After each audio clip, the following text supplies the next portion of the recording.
mga Aries loves! Welcome back to my Purple Aries channel. In today's video na miss ko to gawin, ito yung aking magiging kauna-unahang review for this year. At ito ay yung matagal nyo nang nire-request. Yes! Ito yung Maybelline Dream Satin Skin. So, dalawa yung i-review ko guys. Yung kanilang Air Whip na liquid foundation. Kinombo ko na siya with their Dream Satin Skin na two-way cake. If you wanna guys know kung ano yung aking verdict about this product, if it's a thumbs up or if it's a thumbs down, please keep on watching! Gagamitin ko muna is this. Ito yung Maybelline New York Dream Satin Skin. It has SPF 24 PA++. Ang shade ko ay B5. Sabi dito, it is an air-whipped liquid foundation. And ayon dito sa packaging, ang sabi niya ay, this is a unique air soft formula, provides poreless, satin smooth looking skin, extraordinary coverage that does not clog pores, long-lasting and moisturizing all day.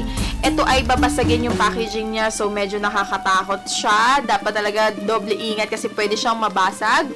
At this is made in China and it is a 30 ml of a product. Nabili ko siya sa Watsons. Ang original price niya ay 499 pesos.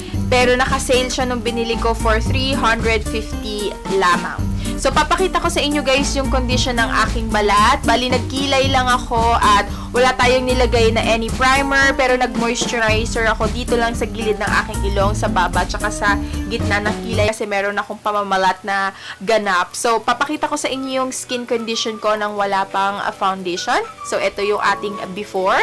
As you can see, meron akong mga blemishes, meron din akong mga veins, at sabi niya, it will provide poreless coverage sana. Kasi as you can see, open-open ang aking mga pores. Ayan, as you can see, nagsusumigaw ang aking pores.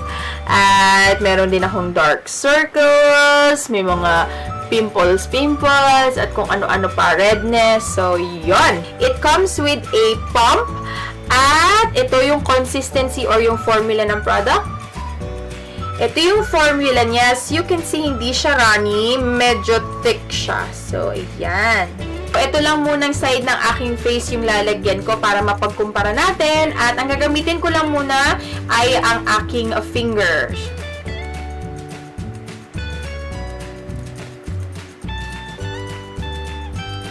Halos wala siyang scent, pero may sobrang kaunti. Pero amoy malinis. So, I love it. Ayan na, nalagyan ko na yung kabilang fez ko. And I can say, nakikita ko rin sa viewfinder na nag-brighten up. Medyo light sa akin yung foundation ng kaunting-kaunti lang. Pero I will know that this will still set.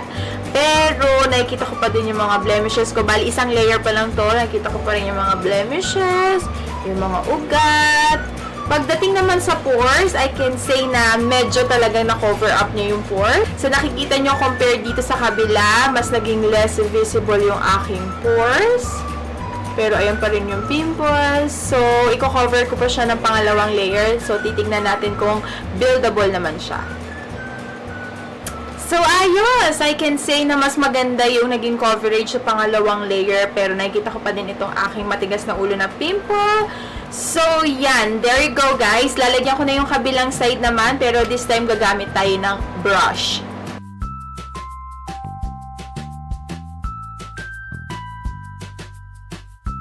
I will recommend use brush kasi mas maganda yung pagka-coverage niya ng mga pores, ganyan. Gusto ko yung kaniyang coverage, hindi ganun kakapal, hindi rin ganun kanipis. Saktong-sakto lang, pero ang ayoko lang nararamdaman ko ngayon is medyo may init ng kaunti, tsaka ramdam ko na malagkit siya. At medyo, hindi naman siya mabigat sa mukha, pero hindi rin siya lightweight. So, yung sakto lang. Dahil may lagkit akong nararamdaman, I think it's now time para itry naman natin tong Dream Satin Skin nila na Ultra Breathable Satin Two-Way Cake Foundation. And meron siyang SPF 32 PA+++. At ang kini-claims niya guys, sabihin ko lang na mabilis, is this is a non-cakey, ultra breathable satin skin perfection that lasts all day. Let us see if it will last all day. So, ito yung itsura ng packaging. Sobrang ganda kasi parang siyang nude na medyo may pagka-metallic. And ito ay plastic at I'm in the shade B1. At this is a 9 grams of product. And ito yung itsura niya sa loob. Meron tayong salamin. Meron din kayong makukuhang sponge. So, lagay na natin siya sa ating face. Gagamitin ko yung sponge.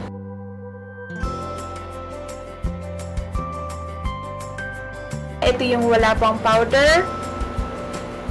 At ito yung may powder. So, makikita nyo na nag-mattify siya. At nawala na yung lagkit factor. And sobrang smooth niya hawakan. I love it. So, lagyan ko na rin yung kabila.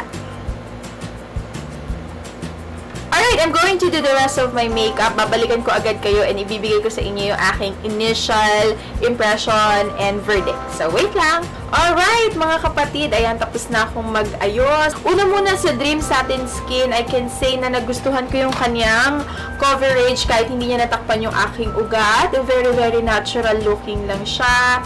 Gustong-gusto ko. And nawala na yung kanyang lagkit nung pinatungan ko siya nitong aking Dream Satin Skin na two-way cake. Ito, I can say na favorite ko siya kasi ang sarap niya sa mukha. Sarap niyang hawakan. Tapos nakalimutan ko pala kung may smell siya. Powdery smell. Hindi siya mabaho. Hindi siya chemical na scent. Tapos, I can say na medyo light yung nakuha kong color, pero nakikita ko naman na nagsiset na siya, nagmamatch na siya sa aking leeg. So, ayun. Overall, nagandahan ako sa kanya. Nagmukhang makinis yung fez. Pakita ko sa inyo yung close up.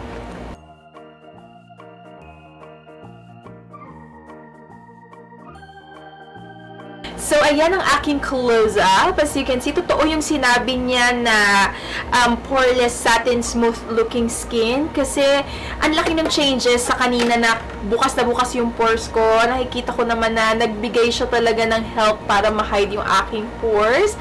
Tapos, nagmukha talaga siyang makinis. Tsaka, pag hinawakan mo siya, ang kinis niya. So, I love it. So, there.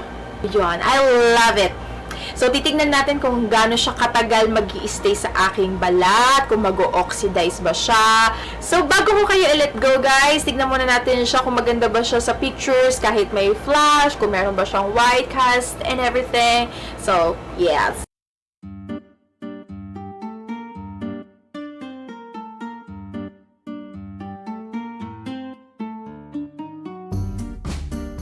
Armagerd. Ang ganda niya sa pictures, guys. Para talaga nagmukhang makinis ang aking face. Para siyang instant of Photoshop. Kasi talaga ito problema ko kasi open pores ako kahit anong gawin ko. Wala siyang white cast. So, babalikan ko kayo mamaya. Tignan natin kung may pagbabago bang magaganap dito sa foundation na ite. So, yun. See you later, alligator! Bye muna! Hindi ko pala nasabi kung anong oras na. So, guys, yun nga pala, hindi niya na-hide yung aking dark circles, but I'm going to upload a lot of videos today. So, I've decided I'm going to conceal it. Yun yung isang points na napansin ko sa kanya. Tapos, yung pimple ko dito kanina, yung medyo sari-sariwa pa, hindi niya rin na-conceal. Pero, makikita nyo ngayon, wala na siya kasi na-concealer ko na siya. So, ayan, guys. Okay, let's now check the time. Time now is, hindi ko alam kung nakikita nyo, but 9:19 a.m. So, I'm going to check back on you later. So, yan. Bye-bye! Hi, Aries Labs! I'm back! Woo-hoo! And time check. Time now is, I'm not sure if you can see, but it's 5:20 p.m. Almost 9 or past 9 hours has passed. And ito na yung naging resulta ng aking face. To be honest, guys, halos kagigising ko lang, yes. And nakatulugan ko siya. And wag na wag yung gagawin yun, yung makakatulugan nyo yung makeup sa inyong balat. Pero wala kasi akong tulog bago ko gawin yung review. Kaya wala, plakdaan lola nyo. Pero sabihin ko na sa inyo yung aking verdict. My final verdict about these two products from Maybelline. Both from their Dream Satin Skin line. So, ito na guys, yung close-up look ng aking face after 9 hours with the foundation and the two-way cake on.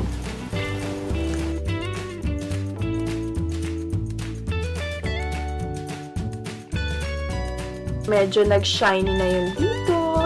sa nose area ko. Pero I can say na nakikita ko pa rin na natatakpan niya pa rin yung aking mga pores. At yun. So, I'm going to blot my face using this Mary Kay Beauty Blotters from Beautylicious Deals. And guys, kanina pala bago ko matulog, medyo marami rin akong ginawa. At napansin ko na medyo may konting init factor siya sa face and medyo malagkit siya. Pero paggising ko, natuwa ako kasi pagkita ko brighten up pa rin yung aking complexion. Pero nararamdaman ko pa rin yung medyo lagkit factor. Hindi ganun kadami, pero naramdaman ko nung bago ako matulog, pag hawak ko sa kanya, kumikinang na yung aking mga fingers. Pero ayos naman na siya uli, silky smooth na siya uli pagkatapos nating i-blot.